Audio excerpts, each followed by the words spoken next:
boxing on Channel 5. Defending his name, his legacy, Harlem Eubank. Battling his way up the super lightweight rankings. Can he remain undefeated? Big Fight Live, Eubank versus USYK, Friday at 10 on Channel 5. This is KUGAN CASSIUS for IFL TV, proudly sponsored by Everlast. It is Thursday. It is a bit of a weird day today in AJ Franklin Fight Week. How you doing, guys? Because there's nothing really going on, which is not normal for Thursday of a fight week, is it, David? Speak for yourself, KC. KUGAN CASSIUS in the house. I just did a podcast with Derek James. So there's always stuff going on, but I feel like the mic's a little close, bro. Now, when was the last time you sanitized this mic flag? Now, sanitized once every blue moon, basically. Yeah. Anyway, it's great to be here in London. AJ Franklin, big fight week at the O2. I understand it's already a sellout. I'm excited. It's going to be fun. Now, you've obviously followed Anthony Joshua's career.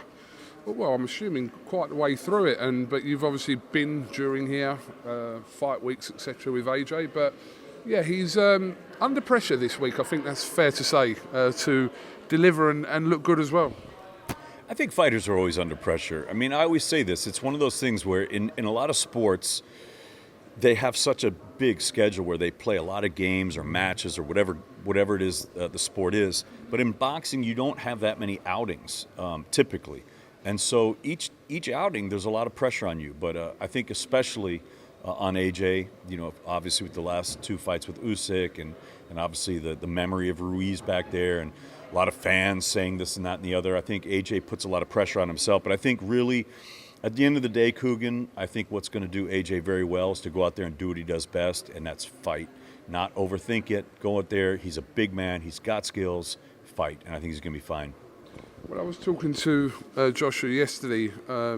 It's worth pointing out, like, all the way through Joshua's career, and he pointed out that since he turned professional, every fight week he's had the question of Tyson Fury asked to him, right? Ever since he turned pro, which was, 10, 11 years ago. And it's nothing different this week because a lot of the questions are directed at Tyson Fury, probably more so now as well because of the Tyson Fury-Alexander Usyk fight falling through for April. So, touchwood, Anthony Joshua comes through, Saturday. Is that a fight that, it's a fight that I'd like to see, but would that be the right fight for AJ to look for next after he comes through Franklin? Look, I'm not his handlers, I'm not his trainer, I'm not his promoter, so it's not for me to say, but I will say this. I think AJ is competitive against any of the top guys, so absolutely, I think that's a fight that the fans want to see. I think it's a fight that AJ wants. I think it's a fight that Fury wants. Well, at least we hope. I don't know. But, I think it'd be great. I mean, look, I think it'd be great to get Anthony in the win column.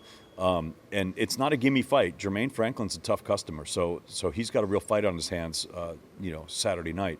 But like you said, if he comes through, then we'll have to see, how he looked, how his performance was.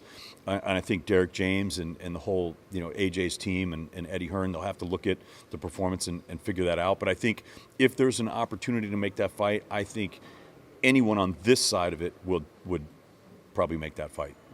I mean, Eddie Hearn has categorically said, AJ has to come through Saturday, but after that he wants to sit down with Frank Warren, Queensberry, sensibly, probably less in the public domain, because I think this is why some of these fights screw up at times, because it's so much out there and there's a bit of back and forth on interviews and social media. But surely, these all professional guys can work behind the scenes and deliver a fight that we as fight fans kind of, especially here in the UK, need to see.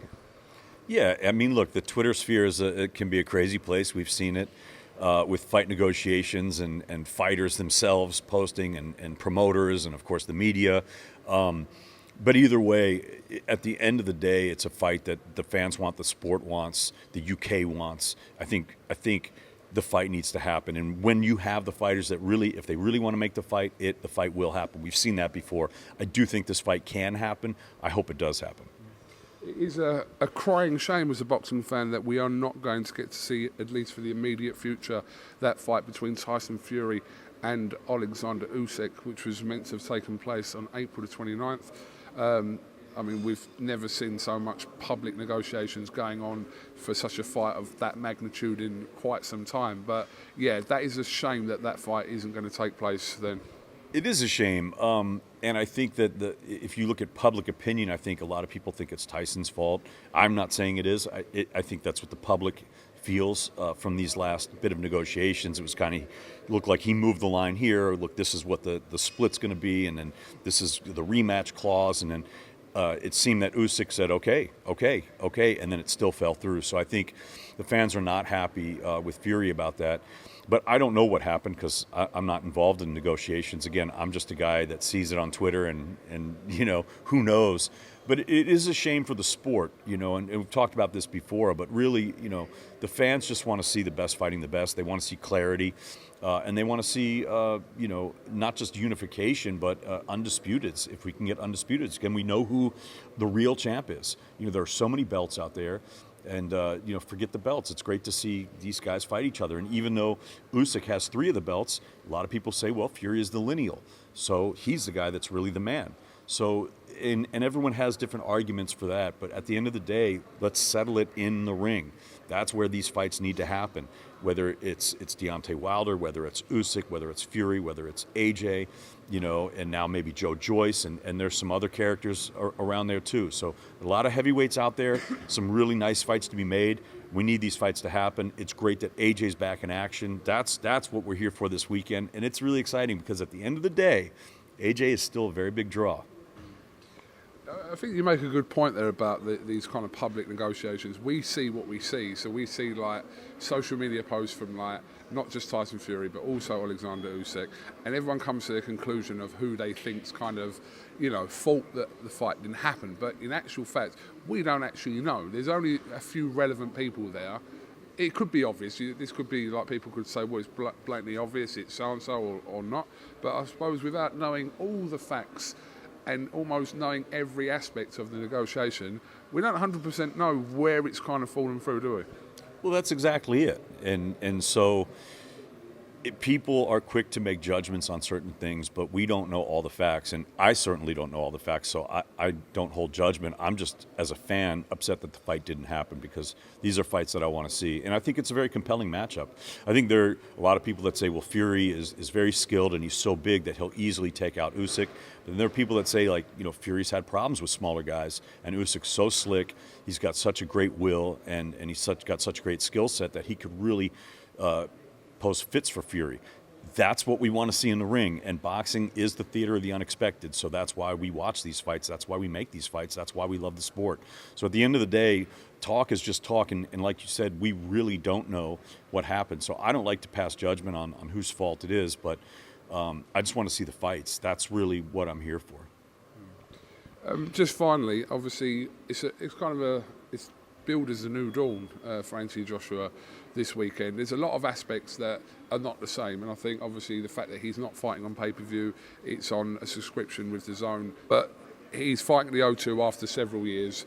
And also, this is the first fight in about, I think, 12 or 13 fights that he's not challenging or had like a world title as well. So he's going in there as kind of, with no world title fight, which he's been having back-to-back fights for the last 12 or 13.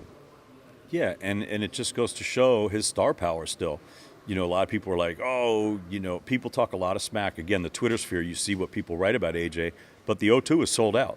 And there is no belt on the line, but it really doesn't matter because he's an exciting fighter and he's someone that you have to watch in the space. And, you know, we just saw a great fight last week happen with no titles and, you know, the Benavidez Plant fight, and it was a great fight. So it's not really about the belts or the straps. It's about the fighters and the fights. So I think that's, again, what the fans want to see, and they want to see these figures in the sport, and very few people carry such a big name in the sport, especially in the UK, as AJ. Okay, David Diamante, thank you very much for talking to IFL TV. We look forward to an interesting and exciting week here in London this Saturday, live on DAZN and also on the Sky Channel, as Eddie Hearn keeps mentioning, on 429. So, yes, it's going to be an interesting week. Appreciate you, Cougs, and thank you to the fans, and I hope everyone tunes in, and I hope we have a great night. I expect we will, and hopefully we see some fireworks. Thank you very much. I refuse to not be first. Do we do enough? Well, I never shut up about it. It must have been about 16, 17. We nicked their guilt rings. Right, the bouncers' guilt rings. This is no good for me. That's the reality. If you want the honest truth, and I see it every day,